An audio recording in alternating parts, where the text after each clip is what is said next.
Amanye ndobozi bamta SMX representing straight out SMX media Bushira Bet ne Moses Materiyo kintu kisinga kulumanga X wo ku movinga on no mulabanga gettinga oba ali more successful than you. Obo kitegeera abantu abamu okusinza ku experience X when breaking an X abantu amabera bagala nnyo okulabanga X gwalese mabega afuuka bubi nnyo asobola okuproving ambu yes dala X yali agwanira okubeera X oba yali wrong despite the fact mboba omuntu yalese ensobi breaking the up relationship oba si ya breaking abera baganyo ba X okubeera nga balabanga bali miserable ekitali kunze the X wange mera njaga kisi no succeeding if not no sookayo nojja nange nonyamba nako nange nisobola okubeera nga bwe that means prospering nga X wange ta prosperinze naye munnange wanene kya Dr. Amuza Sebunya ne Bet Bushra munnange suwe bibadde nedda bonna ba prosperinze bulungi nnyo just nti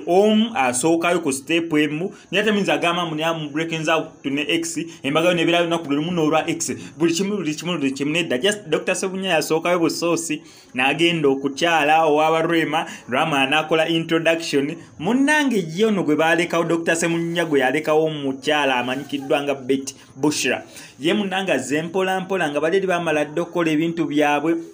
naye najja mpola twalaba bulungi nnyo okukyala eyo story sagikola nansonga nadi olw'ensonga emu oba endala ne munnanga ate introduction we yabaddewo kirungi kati nabo webeera nga examination bonna kati bali ku drodro bonna bali ku 50-50 lwansonga mbu Dr. Amuza Sebunya akyalo waba Rema n'agenda n'okwanjula n'ayanjula kati ne Bushira naye Dr. X wa Dr. Amuza Sebunya naye yakola okukyala bawe Moses yakola okukyala kati bamaze bulungi nnyo n'okola ki n'okwanjula kati bonna couples ebbiri X ne oba nani bonna ba X bonna belinze kolaki kubeera nga tulaba mbaga yaabwe nga bwegenda okubeera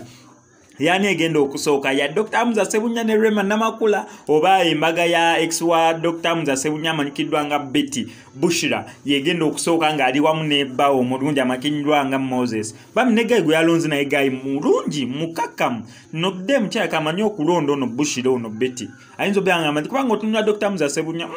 musajja mulungi agumidde otunula nono Moses gwafunye musajja mulungi agumidde kati simanyi kikyabawula ye ne Dr. Amuza Sebunya okusinzira ko sonde nekusifu waliwo agambye mbukabeerani nze singa nali Dr. Amuza Sebunya bino si byange waliwo abyogedde nagambu yesinga ali Dr. Amuza Sebunya kino ekintu teyandikirese kibeti yandibadde nga agattako bugasi Rema Namakula ebintu ne bisobola okubeera nga bitambula bulungi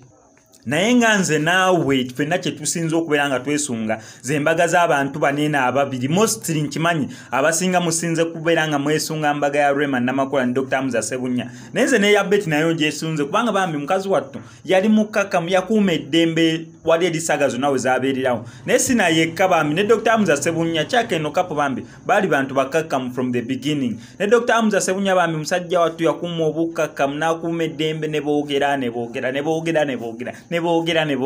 ng'asirise ono Betty naye mukyala yakuuma obukakamu teyavaayo gamba mbu Rema kino Rema mbira ku musajja wakinene mukyala wattu yakkakana n'asirika mpola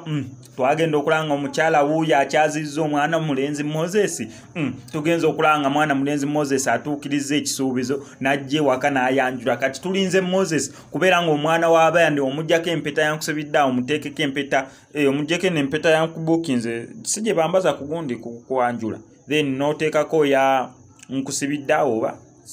sobitegeere ng'egi sibikolangako naye wano ku SMX media tubeera ne updates buli lunaku kyolina okukola kintu kiri simple nnyo kusubscribinga yengeri yokka gy'oyinza okubeera ng'onneebazaamu bonna ba subscribers bange zeno mbeeyitira ba SMX Kings and Queens neera mutegeke tomanya luliba olwo tulyabingako dina ffenna lwansonga gunene omwaka twali tucelebratinga wanu ya SMX yakamalawo omwaka gumu etwali tucelebratinga tetwasobola na kucelebratinga kiri awo olw'ensonga za coronavirus yagenda otutuuka nga time eyo imbi nnyo nga tulikyali mu lockdown bintu biriwawo ebito naye nsuubira nti omwaka ogujja ebintu binagondagondamu ne bitereeramu tomala tujja celebrating and then to celebrating ne second anniversary yaffe nga tuweza emyaka 2 kasita we muli nange bwendi ffenna tuwe tuli. So mwenna ba SMX subscribers mbagala nnyo. Thank you very much for subscribing to my YouTube channel. Wembala temu subscribing anga naye ngolabe stories zange bamika nsabo subscribing go like nga to commenting on SMX Media oleme kubira ngu missing stories endala nga zino. MCSMX I sign out.